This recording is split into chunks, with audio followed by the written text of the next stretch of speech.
জীবনে অনেক কঠিন সময় পার করছি, তবে এখন যে সময়টা পার করছি সেটা কখনো কল্পনাও করতে পারিনি। জীবন এতটাও নিষ্ঠুর হবে ধারণার বাইরে ছিল।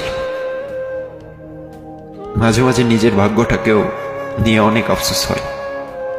জীবনটা এমন হওয়ার কথা ছিল না। মাঝে মাঝে এটাও মনে হয় জীবনটা আর একটু সুন্দর হলে কি বা এমন ক্ষতি হতো। এ জীবনে পাওয়া উপহারের মাঝে, জীবনে পাওয়া উপহারের মাঝে তুমি সবচেয়ে দামি। ভুলিনি তোমায়, আজও ভুলিনি আমি, মনের মাঝে আজও আছো তুমি। ভুলিনি তোমায়, আজও ভুলিনি আমি, মনের মাঝে আজও আছো তুমি।